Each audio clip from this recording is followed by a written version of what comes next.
So yun, what's up guys? Chris Ride Motovlog nga po pala. So ito nga pala yung nabili kong second hand na motor, RS125 Fi. Ayan o, 2020 model. Ayan po siya. Grabe, ganda pa rin ang ano niya, kulay. Hindi pa rin sa nag-fade mga idol. Ayan o.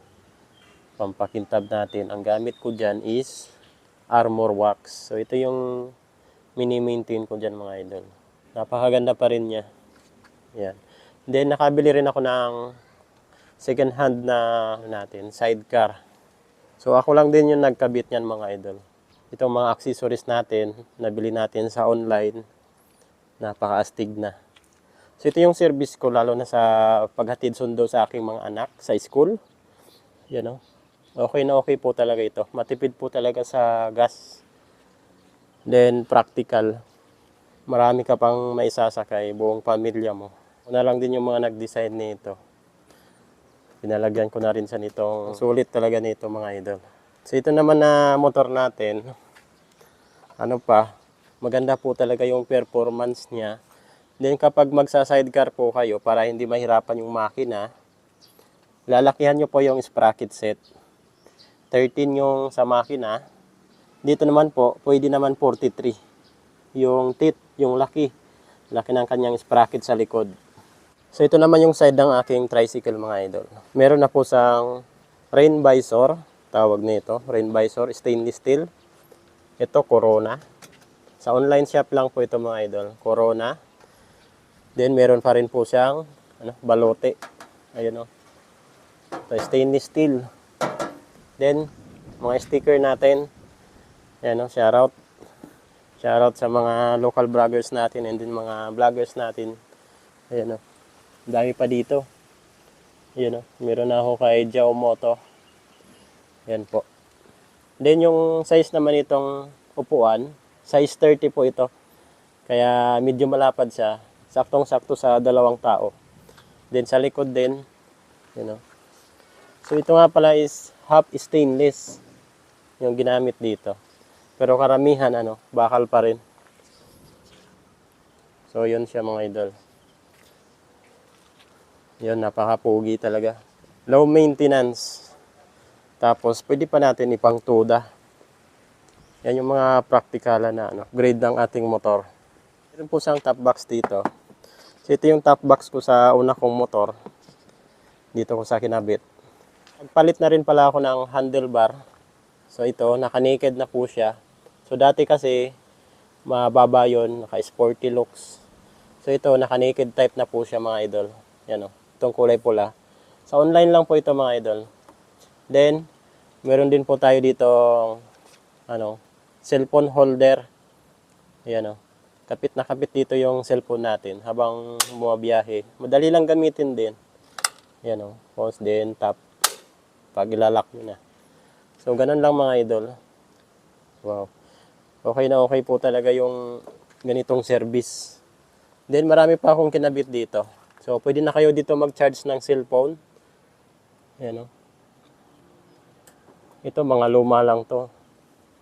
Kinonvert ko lang dyan. Mga Bluetooth speaker. So, meron na tayong power outlet dito.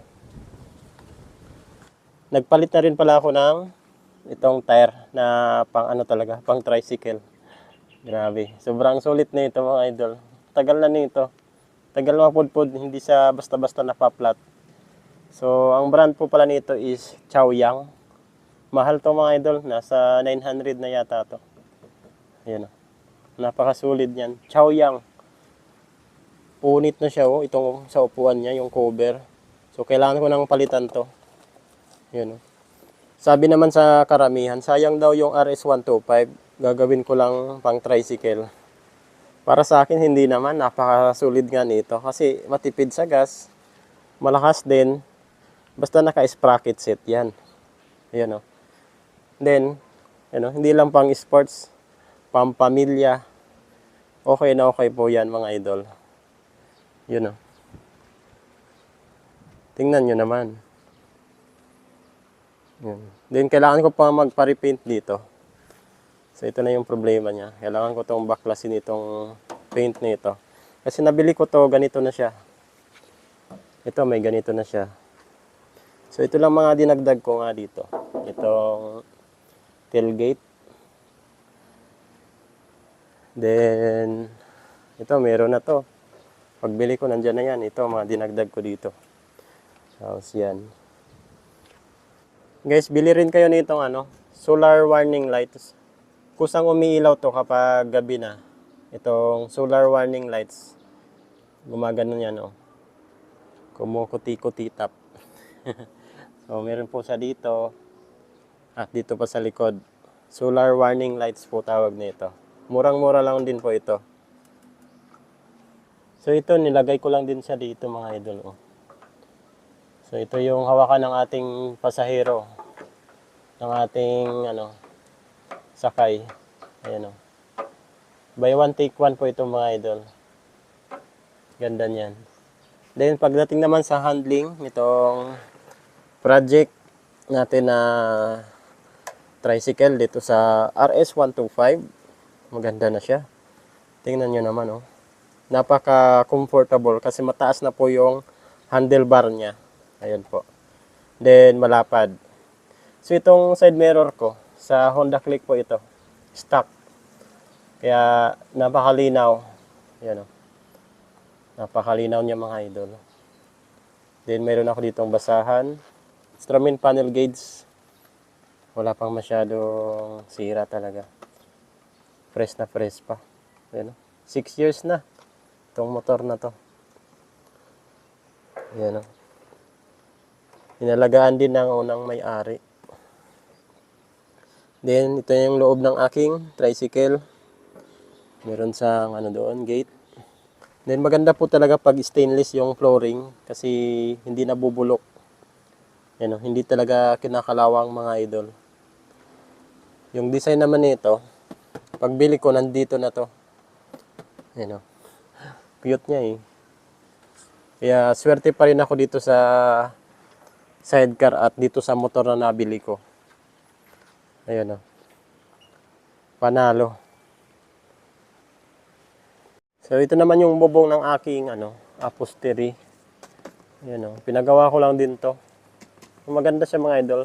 Tapos pinalagyan ko ng ito para hindi siya mainit. Ganda nito kahit tirik yung araw.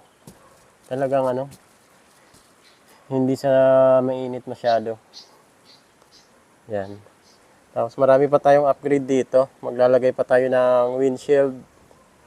Parang na talaga yung natin eh. Tatay na talaga. Ayun, oh. Dami na kasing accessories daw. Pag dumadaan ako dito sa amin, marami talaga napapatingin. Kahit pangit pa talaga ng kulay nito. Ayun, oh. Yung makina ng ating motor, stock lang po yan. Wala tayong nabago dito sa motor natin. Basta i-maintain lang natin sa engine oil, brake, dito sa kadena, sprocket. Yan, oh. Tagal talaga. Stock lang po yan mga idol. Pero kahit may sakay ako dito na 5, okay na okay pa rin. Gusto kong palitan to ng itong dito sa side wheels niya ng nakamags para maporma talaga. Ayan, oh. Para maporma talaga mga idol. Papalitan natin to ng mags. Then dito naman sa harapan, medyo malaki talaga yung nabili kong tire, oh. Pudpud na nga. So ito, nabili ko to, itong rim niya, ganyan na talaga yung pagbili ko. Ayan, oh, itong rim niya. Ayan, oh, tigkabilaan. Pero dapat legal din yung ating tricycle. So ito nga pala is naka-with sidecar na. So yung rehistro po nito, naka-with sidecar na po ito. Ayan, oh, itong RS125. Then wala naman akong binago sa kulay. So yun, dapat kompleto pa rin tayo pag dumadaan sa highway. Ayan, oh. Para iwas sita, iwas abala. So yun lang mga idol. Sana na-inspire din kayo sa aking build ng aking motor. Ayan, oh, pang tatay na talaga, pang pamilya. So meron din naman kasi tayong pang service na motor. Then yung sasakyan ko na Toyota Vios is nabinta na kasi. Kasi napakamahal ng gasolina ngayon. Maintenance pa. Soon, mas maganda kasi mag-upgrade ng electric na sasakyan talaga, yung 4 wheels. Kasi yung bigas, mahirap talaga tapos maintenance pa. So yun lang mga idol. Hanggang dito lang po muna tayo. Chris Ride Motovlog, ride safe po tayo palagi. God bless you all. Thank you.